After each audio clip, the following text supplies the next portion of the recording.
vamos a empezar con el capítulo 26, que trata sobre los capacitores, en general sobre la capacitancia. Y ya que los capacitores por lo general se rellenan con algún material dieléctrico, pues es aquí donde, en este capítulo, donde el autor aprovecha para repasar lo que son los materiales dieléctricos. Todos han visto, yo creo, los capacitores cuando desarman algún aparato viejo, cuando ven algún circuito electrónico, estas pastillitas o estos cilindros que parecen tanquecitos. Bueno, pues literalmente son tanquecitos de carga.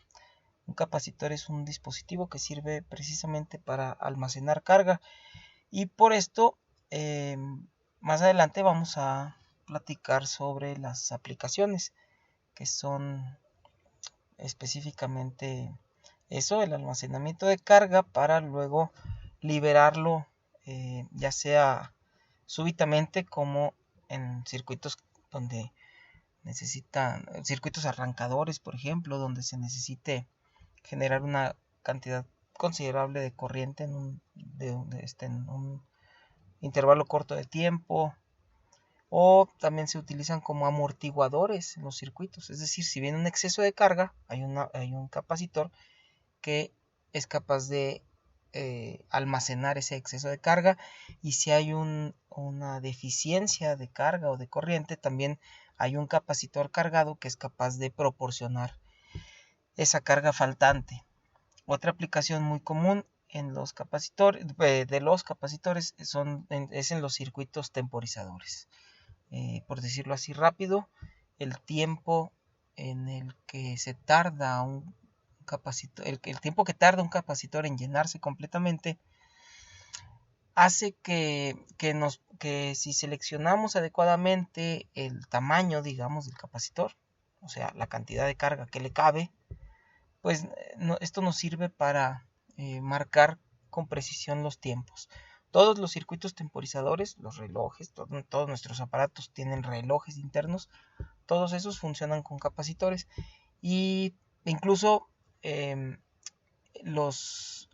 circuito que hace que los limpiaparabrisas en un automóvil puedan activarse periódicamente, o incluso con ciertas pausas. Todos sabemos que hay una función en la que se hace una pausa antes de volverse a activar.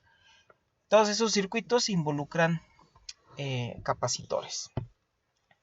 Bueno, primero hay que definir lo que es la capacitancia. Primero lo que es un capacitor. Un capacitor es un dispositivo compuesto por dos conductores, uno con carga positiva, otro con carga negativa. Ambos tienen la misma cantidad de carga, solo que de signos opuestos.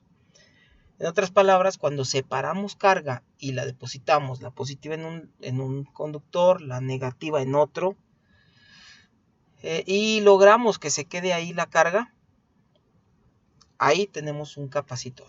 Y el ejemplo típico en el que podemos pensar, y además conceptualmente yo creo que es el más simple y que nos ayuda a comprender los conceptos, es el que tenemos aquí a la derecha, un par de placas paralelas separadas una distancia d. Cada placa tiene cierta área A, una con carga positiva, otra con carga negativa cuando se conecta a una batería. Es decir, se conecta y la placa que esté conectada a la terminal positiva, bueno, pues va a recibir las cargas positivas. ¿Por qué las cargas positivas van a querer ir hacia la placa? Porque la placa está a potencial cero. Si no está cargada, su potencial eléctrico es cero. Mientras que el potencial de la terminal positiva de la pila es positivo, tiene cierto valor positivo. Y ustedes saben que cuando ponemos en contacto dos conductores, estos tienden a equilibrarse, es decir, a igualar sus potenciales. Por el contrario, en el lado derecho tenemos una placa conectada a la terminal negativa y de la misma manera hay una diferencia de potencial inicialmente, y la terminal negativa le va a transferir carga negativa hasta que los potenciales sean iguales. De manera que la placa del lado derecho está al mismo potencial que la terminal positiva y la placa del lado derecho está al mismo potencial que la terminal negativa. Por lo tanto, la diferencia de potencial entre ambas placas va a ser la misma que la diferencia de potencial existente entre las terminales de la pila, que no es otra cosa más que lo que normalmente llamamos el voltaje de la pila. Ok. ¿Cuánta carga se almacena? Pues depende de varios factores. Uno, depende del voltaje aplicado, es decir, la diferencia de potencial en las terminales de la batería, o lo que es lo mismo, la diferencia de potencial que se le aplica a este capacitor. Y por otro lado, también depende de la configuración misma, es decir, del área, por ejemplo. Mientras más área tenga, pues más carga le cabe, por así decirlo. Y también va a depender de la separación, de la distancia de separación entre las placas. Piensen ustedes que son una carga positiva que está en la placa del lado izquierdo. Por un lado sienten la atracción de las cargas negativas que están enfrente de ustedes, pero por el otro sienten la repulsión del resto de las cargas positivas que se fueron a almacenar a esa misma placa. De manera que una vez que se empieza a llenar la placa de cargas positivas todas, llega un momento en el que ya no se soportan entre sí, por decirlo así, y esta repulsión hace que ya no acepte más carga. En cambio, si reducimos la distancia de separación, dense cuenta que va a ser más atractivo estar en la placa, a pesar de que vamos a estar rodeados de más cargas positivas y que hay una repulsión. La atracción por las cargas negativas de enfrente aumenta, y eso hace que aumente también la carga en cada placa. Muy bien, esta de hecho es la definición de capacitancia. ¿Cuánta carga se puede almacenar por cada volt de diferencia de potencial aplicado? Por eso las unidades de la capacitancia son los faradios, que son coulombs sobre volts. Y para darnos una idea de cómo es que se determina la capacitancia en un sistema, en un capacitor, vamos a ver aquí varios ejemplos. En general, siempre lo que se hace es suponer que se le agrega una cierta cantidad de carga a cada capacitor y luego cuantificar la diferencia de potencial entre ambos capacitores dependiendo de su configuración geométrica, y al hacer el cociente me va a dar alguna expresión. Por cierto, esta expresión que tengo aquí para la capacitancia es para una esfera sola. Aunque bueno, yo inicialmente dije que un capacitor es un sistema de dos conductores. Bueno, piensen en una esfera conductora y la otra esfera, la de enfrente, la que almacena. Si la esfera de la que estoy hablando con cierto radio A, como dice aquí, la cargo positivamente, entonces la otra esfera, la de enfrente, la que va a tener la carga negativa, piensen que es una esfera que la encierra, una esfera concéntrica más grande, y háganla infinitamente grande, piensen que es muy muy grande. De manera que si yo hago el cálculo de el cociente de la carga almacenada entre el potencial en la superficie de la esfera, ustedes saben que el potencial en la superficie de una esfera cargada es K por Q entre el radio. Cuando hacemos este cociente, se anulan las cargas y este cociente solamente depende del radio y de la constante de Coulomb, que si usamos su definición como 1 sobre 4 pi epsilon 0, pues nos queda esta expresión. Es decir, la capacitancia de una esfera es proporcional a su radio. Mientras más grande la esfera, más carga le cabe, por así decirlo, lo cual no nos sorprende. Bien, para un capacitor de placas paralelas hay que hacer el mismo cálculo. Por favor vean ustedes este ejercicio. La expresión final a la que llegamos es esta de aquí. epsilon 0 que multiplicado por el área de las placas, es decir, la capacitancia, cuánta carga le cabe, es directamente proporcional al área, tiene todo el sentido del mundo. Y es inversamente proporcional a la distancia. Mientras más distancia, mientras más separadas pongamos las cargas, menos capacitancia va a tener.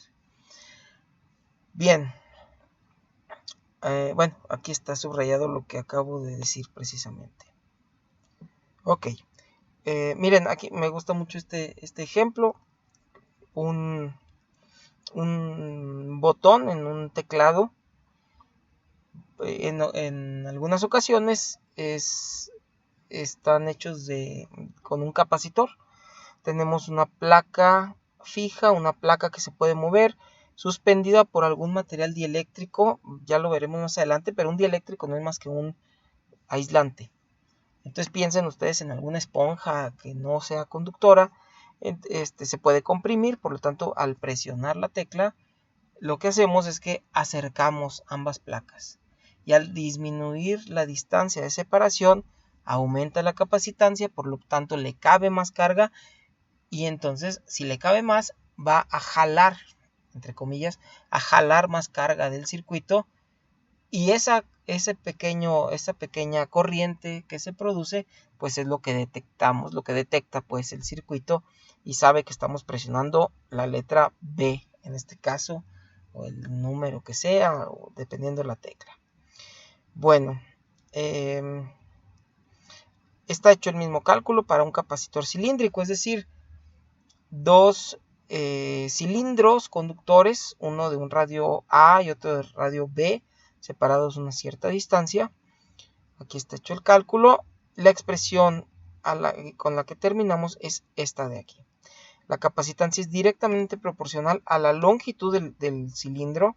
Obvio, mientras más longitud, más carga le cabe. Aquí aparece la constante de Coulomb nuevamente. Y aquí aparece el logaritmo natural del cociente de los radios, el radio mayor entre el radio menor. Fíjense que recuerden que el logaritmo natural de 1 vale 0. Es decir, si esto que tengo aquí fuera 1, pues sería 0 este número. No puede ser 1 porque uno es el radio interior y el otro es el radio exterior. Pero sí puede ser un número muy cercano a 1. Es decir, si los radios se parecen, en otras palabras, si la separación entre las placas es pequeña, el logaritmo va a ser un número muy pequeño, cercano a 0, muy pequeño, y eso me va a dar por consiguiente un valor grande de la capacitancia. Les adelanto, si ustedes construyen una botella de Leyden, con esta expresión es con la que van a poder determinar la capacitancia de su botella de Leyden, de su capacitor. Bueno, googleen botella de Leyden, así como se oye, L-E con Y-D-E-N. Se llama así por la universidad alemana en donde se construyó la primera. Bien, y luego otra vez, ya como siempre, vamos explorando diferentes geometrías. Ahora hablemos de la geometría esférica. Dos conductores esféricos, concéntricos, de diferentes radios.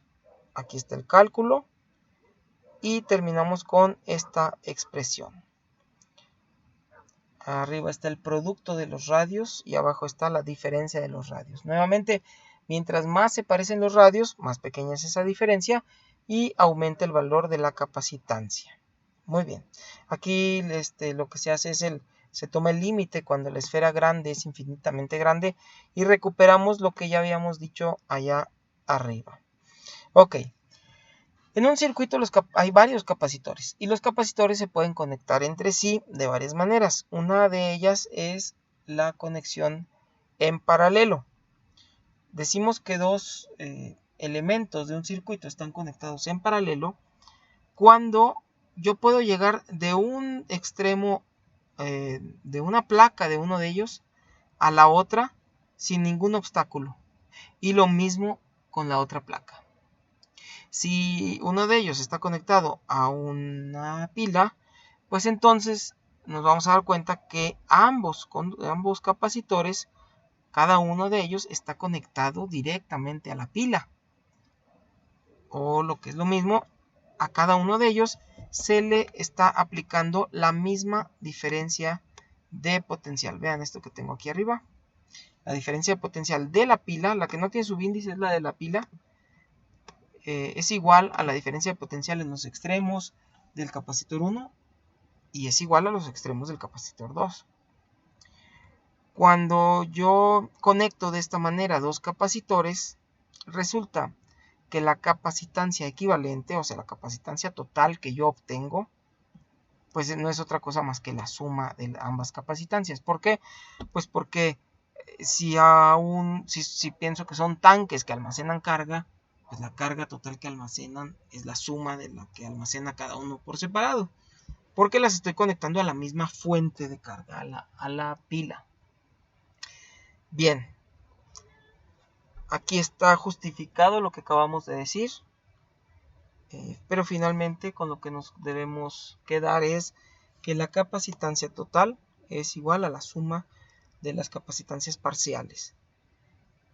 Recuerden, las diferencias de potencial en los extremos es la misma y la carga almacenada en total por el sistema es igual a la carga que hay en cada uno, a la suma de las cargas que hay en cada uno de los capacitores. Bien, por otro lado tenemos la conexión en serie. Decimos que dos elementos de un circuito están conectados en serie cuando para pasar a través de uno de ellos tengo que pasar forzosamente por otro. ¿Ok? Piensen ustedes que son las cargas que van caminando por el circuito. Primero pasan por un obstáculo y después, no hay manera de evitarlo, forzosamente pasan por el otro. Mientras que en la conexión en paralelo, vean, si ustedes son las cargas positivas que salen de la pila y quieren llegar al extremo negativo, tienen la opción de irse por un capacitor o por el otro. ¿Ok? Bueno, estoy diciéndolo mal porque en realidad si hay un capacitor es imposible que la carga pase por ahí. Muy bien. Cuando están conectados en serie, aquí la diferencia de potencial en los extremos de cada capacitor no va a ser igual a la de la pila. Lo que sí es que la suma de las diferencias de potencial es la diferencia de potencial total. ¿Ok? Recuerden que diferencia de potencial no es otra cosa más que el trabajo que me cuesta llevar cargas de un lado para otro. Pensémoslo como el trabajo que me cuesta atravesar cada capacitor. Piensen que es una pista de obstáculos. Entonces, la energía que yo gasto al atravesar toda la pista de obstáculos, pues no es otra cosa más que la energía que gasto en cruzar el primer obstáculo más la energía que gasto en cruzar el segundo obstáculo. Lo que sí es igual en ambos capacitores es la carga, porque vean ustedes, les pido que se fijen en las placas que están en medio, es decir, la placa derecha del capacitor 1 y la placa izquierda del capacitor 2. Ese sistema es un conductor, ambas placas conectadas, es un conductor aislado, es neutro. Si de un lado tenemos una carga negativa, menos Q, esa carga negativa son electrones que debieron dejar huecos en el otro extremo. Es decir, es un conductor polarizado al final de cuentas. Del lado izquierdo tengo cargas negativas, del lado derecho tengo cargas positivas, pero tienen que ser las mismas. Entonces, cuando tengo dos capacitores conectados en serie, las cargas en uno y en otro tienen que ser iguales. No importa que uno sea mucho más grande, que uno tenga mucha más capacitancia, que le quepa más carga, siempre van a tener la misma carga cuando están conectados en serie. ¿Ok? Al hacer esas consideraciones, aquí viene el álgebra, revísenla por favor. Al hacer esas consideraciones nos quedamos con que la capacitancia equivalente ya no es la suma de las capacitancias parciales, sino que se obtiene a partir de esta relación. El inverso de la capacitancia equivalente es igual a la suma de los inversos. Aquí tengan mucho cuidado porque es un ejemplo es un error clásico en cualquier estudiante que el día del examen calcula la suma de los inversos y hasta ahí lo deja. Ese resultado lo deja como si fuera la capacitancia equivalente. No, hay que todavía invertir el resultado. Es decir, si las capacitancias valen 2 y 3, entonces un medio, aquí vean esto. Si la capacitancia de uno vale 2, la del otro vale 3, sería un medio más un tercio. Hagan eso, verán que son 5 sextos. Pues la capacitancia equivalente no son 5 sextos. Vuelvan a invertir, es 6 quintos. Sería 1.2. Fíjense lo que acabo de decir. Si la capacitancia de uno de ellos vale 2 y del otro vale 3, la capacitancia equivalente es 1.2, es un valor menor al de uno solo. Es decir, cuando conectamos capacitores en serie, la capacitancia total siempre disminuye, siempre es menor que la capacitancia del menor de ellos, que la menor de las dos capacitancias. Mientras que cuando tenemos la conexión en paralelo, dado que se suman, la capacitancia total siempre es mayor que la más grande de las dos capacitancias. ¿Ok? Si una vale 2 y la otra vale 3, la capacitancia total es 5. Muy bien. Esto es con respecto a las conexiones. Eso nos permite reducir los circuitos, simplificarlos para analizarlos. Si aquí tengo yo un sistema de varios capacitores conectados de todas estas maneras, bueno, pues vean que estos dos están conectados en paralelo. Uno vale 6, otro vale 2. Los puedo convertir en uno solo, que vale un solo capacitor de 8, que es la suma de estas capacitancias. Acá tengo otros dos en paralelo, 3 y 1, pues eso me da 4. Y luego tengo estos dos de 4 en serie. Eso equivale a un solo capacitor de 2. Porque en serie, acuérdense que se suman los inversos. Un cuarto más un cuarto me da 2 cuartos. Y el resultado hay que invertirlo. Y eso me da 4 medios, es decir, 2. Lo mismo para los de abajo, me va a dar una capacitancia 4. Y nuevamente están en paralelo. 4 más 2 me da 6. ¿Vale? Aquí está este ejercicio, véanlo con calma. Muy bien. Ahora, si un capacitor almacena carga, pues es obvio que está almacenando energía. Está almacenando energía porque obviamente me costó trabajo separar las cargas. Y ahí hay una cantidad de energía almacenada. ¿Cuánta energía se almacena? Vamos a ver. Revisen esto. Resulta que se tiene que hacer una integral porque la carga se va almacenando de poco a poco. La cuestión es que conforme voy agregando carga, cada vez me cuesta más trabajo agregarla, porque se está llenando, cada vez tengo que luchar contra más repulsión a la hora de depositar la carga. Y entonces el resultado de esta integral la tenemos aquí, Q cuadrada sobre 2C. Esa es la cantidad de energía, es la cantidad de trabajo que me costó armar ese sistema de cargas, ¿sí? Es decir, cargar el capacitor. Y por lo tanto es la cantidad de energía almacenada. Por eso digo que es la energía potencial o la energía almacenada en un capacitor. Q cuadrada sobre 2 veces la capacitancia. Si recordamos la definición de la capacitancia, vamos a verla acá para que lo recuerden. La capacitancia se define como la cantidad de carga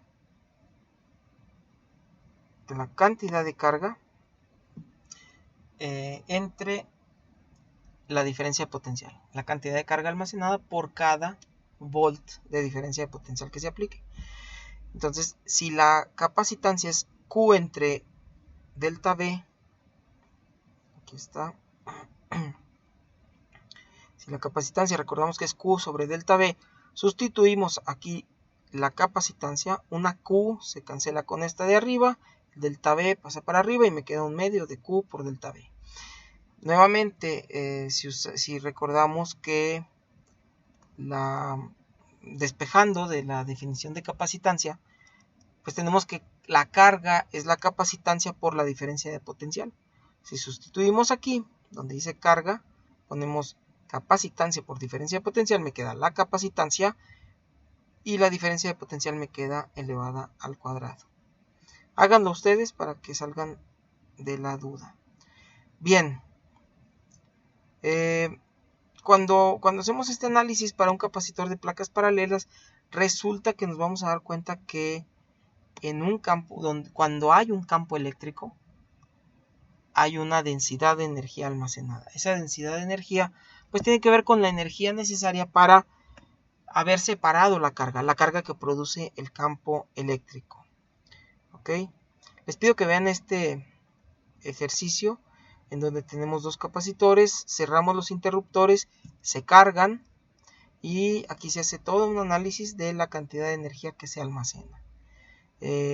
Esto es lo que pasa, por ejemplo, ya les decía yo, hay aplicaciones donde necesitamos una descarga de corriente súbita. Bueno, pues son sistemas de capacitores como el desfibrilador. Lean esta sección, está interesante, vean esta parte. Y bueno, terminamos este capítulo hablando de los materiales dieléctricos. Los materiales dieléctricos son los aislantes con los que se puede rellenar un capacitor. ¿Para qué? Por un lado les da estabilidad mecánica.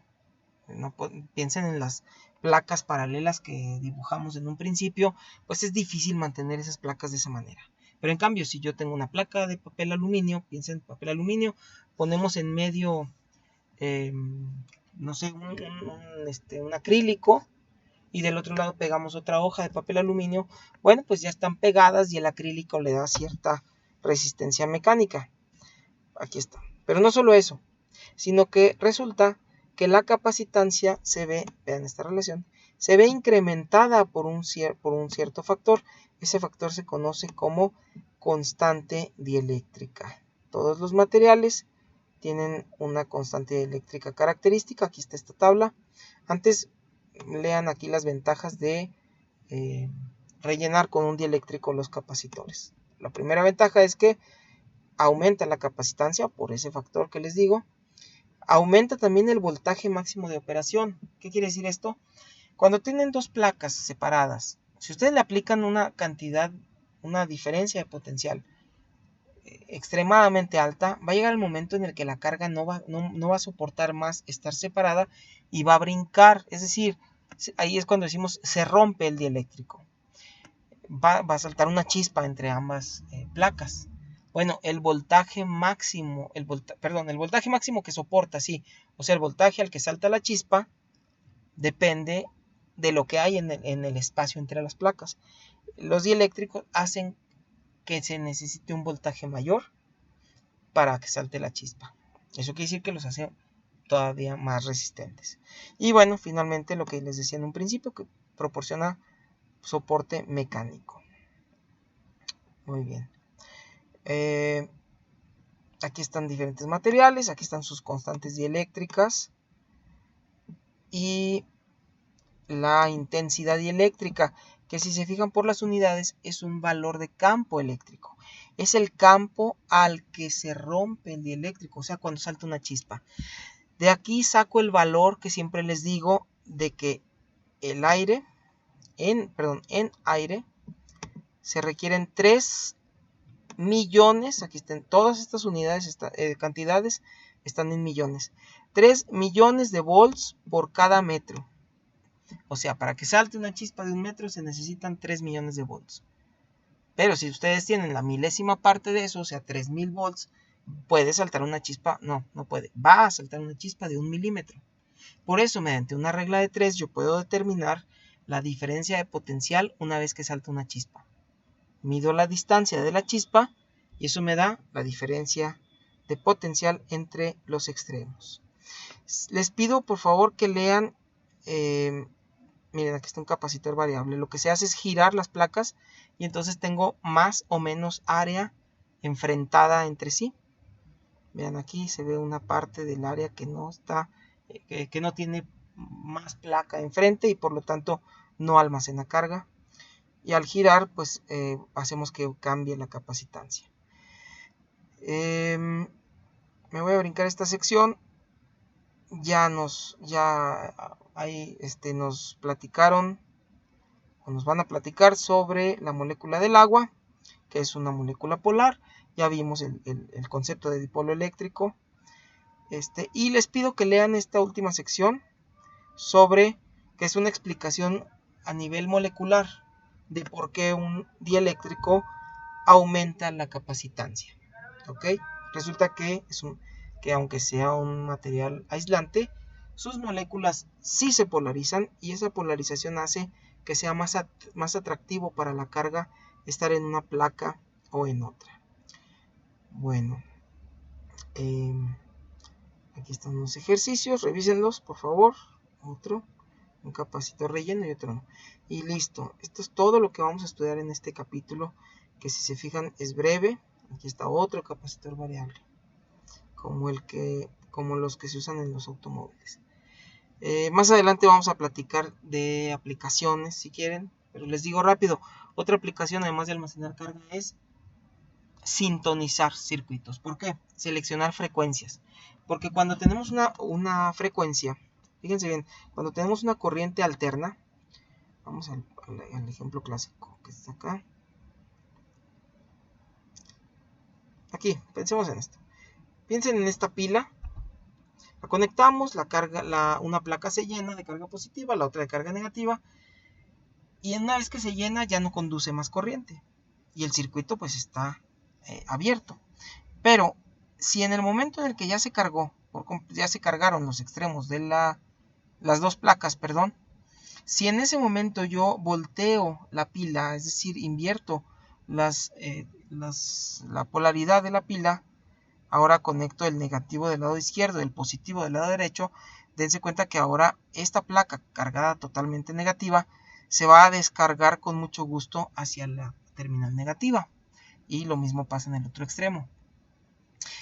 Si una vez que se descarga y se carga negativamente la placa de la izquierda y la de la derecha se carga positivamente, entonces vuelvo a voltear la pila, va a pasar el mismo proceso. Es decir, al capacitor, le gusta que estemos invirtiendo la pila. O sea, que el voltaje sea positivo y luego negativo, positivo, negativo. Le gusta la corriente alterna. La frecuencia que le gusta, con la que le gusta que alternemos el voltaje, depende de su capacitancia.